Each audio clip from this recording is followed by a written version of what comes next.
Good morning. I'm going to go over some first aid stuff that we didn't talk about the other day so that I can go ahead and turn that first aid in for you. First thing we're going to talk about is an EpiPen. This is my pretend EpiPen, this lovely little blue Sharpie. Most EpiPens are shaped like a giant highlighter. They are rounded. They are very big. They have a safety cap at one end that has to be removed. One of the biggest takeaways with an EpiPen is that when you are going to hold and help to give an EpiPen to someone else, is that you never want to place your finger on the end of an EpiPen, okay? You always want to hold the EpiPen like this, where your hand is wrapped all the way around, never with one on the end. Now, the way an EpiPen works is that the needle is actually inside of the pen, and the pen retracts from the needle, so the needle is not shooting out, okay?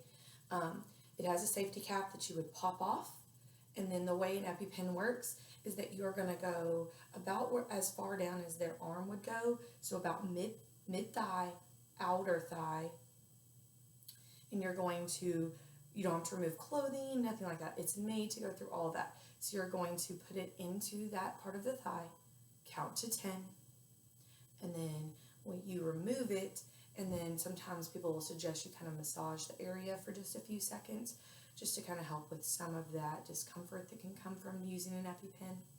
If we use an EpiPen, this is always an emergency situation because sometimes one dose is not enough, and EpiPens are just one single dose, okay? But you remove the safety cap, and it will show on it, it has two different colors. It has orange on one end and blue on one end, and so it's orange to the thigh and blue to the sky, but it will say that on there. And yet again, as long as your thumb is wrapped around, even if somehow you had it backwards, you just really quickly flip it back around and you can do it again.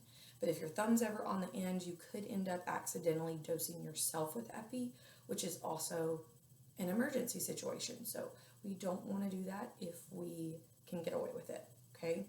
So that's an EpiPen. Outer thigh, through the clothes, count to 10, and you can massage it a little bit. Always call 911, okay? All right, let me readjust this so you can see me. The next thing that we want to really quickly go over is seizure care. I mentioned this a little bit when I was with you last time. We already did all the choking, so I'm not going to go over any of that again. But seizure care, honestly, the best thing you can do is keep them from hurting themselves more. So think about if someone is standing and they were to go into a seizure, if you can catch them and lower them to the ground so that they don't just fall or hit their head on the way down. If they're seated, same thing. Try to help to lower them because they are going to fall. If you're on the ground with them, you've gotten down with them, the only thing we want to do is just cushion around their head. Grab a pillow, grab a blanket. If you have nothing, you could even sit down and let their head be in your lap. Now, you don't want to try to hold them still. You don't want to keep them from moving, but you just want to make sure that they don't hurt themselves worse. We don't worry about their mouth. We don't put anything in their mouth. None of that. We just try to keep them from banging their head around. Also think about modesty. Sometimes, if I can, I like to put a towel or a blanket over them because sometimes seizures can cause the bowels to release, and you don't want to deal with how uncomfortable they may feel if they urinated themselves while they were doing that and a bunch of people were watching.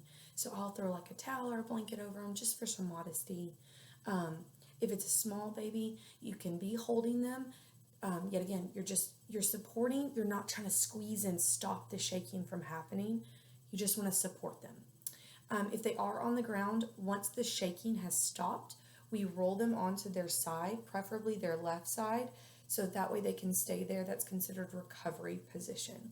It's safer. Usually it's a little bit easier if you kind of like bend the legs up, so that way they can stay laying on that left side.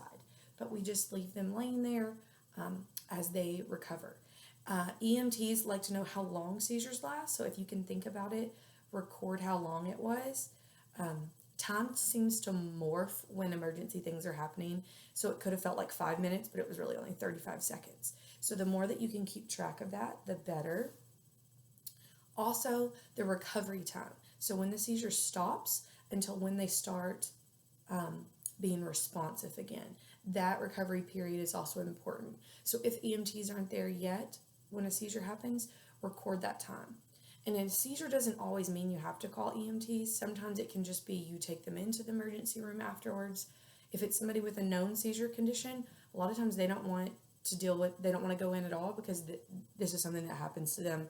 They know what to do. But we try to record 2 pieces of time: how long the seizure lasted, how long the recovery lasted.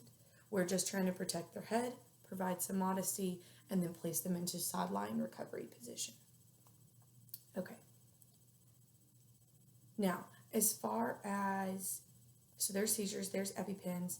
The other big one, things like heat exhaustion and low blood sugar. If for some reason you suspect either one of those, their treatment becomes very similar. Low blood sugar, they're going to seem fatigued. They may even slur their speech. They are going to sometimes look pale around the lips and the eyes. Very lethargic. Sometimes they may feel like nauseated. It may make their stomach upset.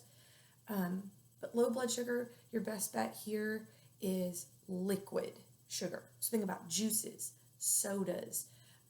As the blood sugar drops, the ability to chew actually kind of stops. And so they want liquid. It's also absorbed faster through the mouth, like your bloodstream starts to take it up.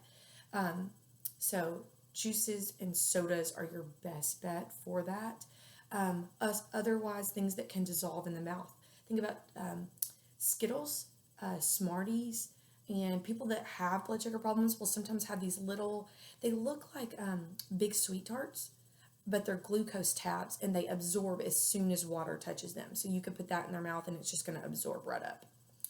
But low blood sugar, get them to a safe seated or lying down position, and then from there we will take over.